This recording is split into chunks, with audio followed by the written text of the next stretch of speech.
Assalamualaikum warahmatullahi wabarakatuh. Halo semuanya, kembali lagi bersama saya Andi Setiawan SPD.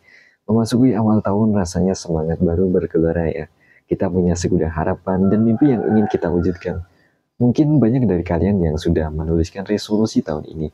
Mulai dari target karir, keuangan, kesehatan, pernikahan, atau bahkan kehidupan pribadi lainnya. Tapi jujur saja deh, siapa yang resolusinya tahun lalu banyak yang gak kesampaian? Tenang saja, kalian gak sendiri. Banyak orang yang mengalami hal yang sama. Awalnya semangat 45, tapi di tengah jalan kendor, dan akhirnya resolusi tinggal kenangan. Nah, di video kali ini kita bakal membahas tuntas tentang gimana sih caranya bikin resolusi yang bukan cuma wacana, tapi beneran bisa kita capai. Kita bakal membahas faktor-faktor penyebab resolusi gagal dan strategi jitu biar resolusi tahun ini bisa berhasil. So, buat kalian yang pengen tahun ini beneran beda, yang pengen hidupnya lebih baik dan resolusinya tercapai, simak video ini sampai habis, yuk kita ubah hidup dan capai resolusi bareng-bareng di tahun ini. Pertama kita perlu membahas tentang Find Keystone Habit. Pernah dengar istilah ini? Sedikit-sedikit lama-kelamaan akan menjadi bukit. Prinsip ini juga berlaku dalam mengembangkan diri loh. Alih-alih memaksakan perubahan yang drastis 180 derajat yang justru bikin kita lelah dan mudah menyerah. Cobalah sejenak untuk fokus pada peningkatan kecil 1% setiap harinya. Misalnya jika ingin meningkatkan kemampuan menulis, mulailah dengan menulis satu paragraf setiap harinya. Atau jika ingin lebih sehat, mulailah dengan berjalan kaki 15 menit setiap pagi hari. Perubahan kecil yang konsisten ini akan menghasilkan transformasi yang signifikan dalam jangka panjang. Konsep ini sejalan dengan filosofi Kaizen dari Jepang yang menekankan pada perbaikan berkelanjutan, yang intinya fokuskan pada kemajuan sedikit demi sedikit dan lakukanlah secara konsisten. Jangan remehkan kekuatan 1%, karena seiring waktu, akumulasinya akan membawa perubahan besar dalam hidup kita. Bayangkan jika setiap hari kamu meningkatkan diri sebesar 1%, dalam setahun kamu akan bisa meningkatkan 360 kali lebih baik. Namun pertanyaannya, dari sekian banyak kebiasaan baik yang ingin kita kembangkan, manakah yang harus didahulukan? Maka dari itu temukanlah Keystone Habit, yaitu kebiasaan kunci yang jika diubah akan memicu perubahan positif pada kebiasaan-kebiasaan lainnya. Misalnya kebiasaan bangun pagi dapat memicu kebiasaan olahraga, sarapan sehat, dan meningkatkan produktivitas lainnya. Maka dari itu, identifikasilah keystone habitmu, dan fokuslah untuk mengembangkannya terlebih dahulu. Dengan demikian, kamu akan lebih mudah mencapai tujuan dan meraih kesuksesan dalam hidup. Lantas kedua, how to start? Bagaimana memulainya? Kita semua pasti pernah merasakannya. Semangat menggebu-gebu ingin memulai kebiasaan baik, misalnya olahraga lari. Hari ini kita bertekad kuat, besok pagi akan bangun lebih awal dan langsung lari keliling kompleks. Tapi apa yang terjadi? Saat alarm berbunyi, tiba-tiba muncul berbagai alasan untuk menunda. Besok saja deh, masih ngantuk. Dan tanpa sadar, besok saja itu terus berulang hingga akhirnya rencana lari pagi hanyalah tinggal wacana. Kenapa sih kita sering menunda-nunda? Salah satu penyebabnya adalah rasa malas menguasai diri. Otak kita cenderung memilih kenyamanan dan menghindari hal-hal yang membutuhkan usaha lebih, seperti bangun pagi dan berlari. Selain itu, ketidakpercayaan diri juga bisa menjadi penghalang. Kita mungkin merasa tidak mampu atau takut gagal, sehingga lebih memilih untuk tidak memulai sama sekali. Padahal, memulai langkah awal adalah kunci dari segalanya. Jangan biarkan rasa malas dan keraguan menghalangi niat baikmu. Ingatlah tujuan awal mengapa kamu ingin memulai kebiasaan tersebut, dan fokuslah pada manfaat yang akan kamu dapatkan. Mulailah dari yang kecil dan konsisten, misalnya dengan berlari selama 10 menit saja setiap hari. Yang terpenting adalah memulai dan terus bergerak maju. Sedikit demi sedikit, percayalah, setiap langkah kecil yang kamu ambil akan membawa perubahan besar dalam hidup kita. Lantas bagaimana kita bisa tetap termotivasi untuk bisa disiplin? Self-disiplin memang seringkali menjadi kunci utama dalam meraih kesuksesan.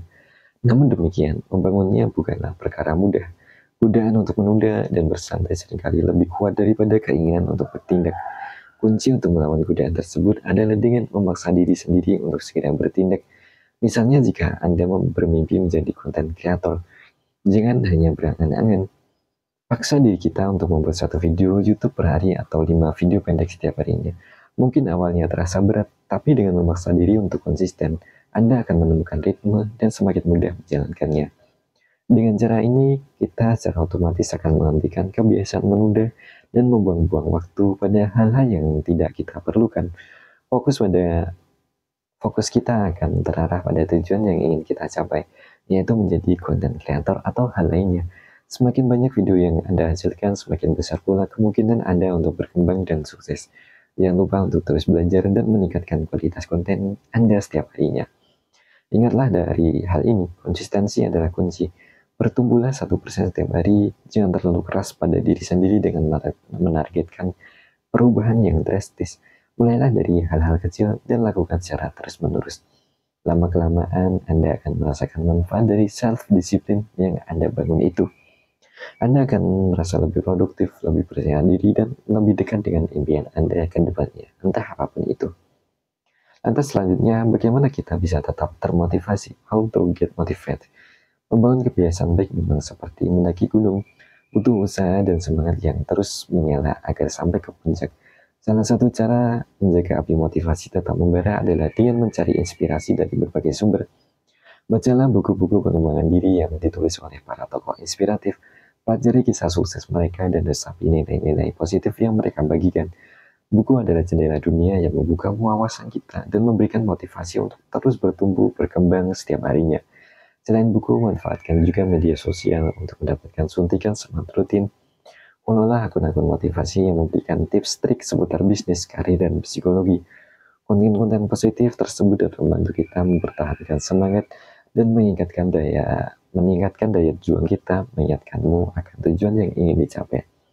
Namun jangan hanya menjadi penonton pasif.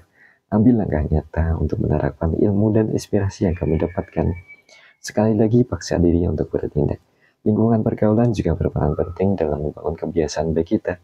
Bergaulah dengan orang-orang yang membawa pengaruh positif dalam hidup kita, yang selalu mendukung untuk kita bertumbuh, memotivasi kita untuk menjadi lebih baik dari setiap harinya. Pilihlah teman yang memiliki semangat produktif yang senantiasa mengajak pada kebaikan dan yang bisa kita andalkan saat kamu menghadapi kesulitan. Dengan lingkungan yang suportif, perjalananmu menuju kesuksesan akan terasa lebih mudah dan menyenangkan. Kesimpulannya di sini adalah mengubah hidup menjadi lebih baik di tahun 2025 membutuhkan komitmen, dedikasi, usaha yang konsisten. Mulailah dengan mengevaluasi pencapaian dan kegagalan di tahun sebelumnya. Lalu tetapkan tujuan yang realistis dan terukur.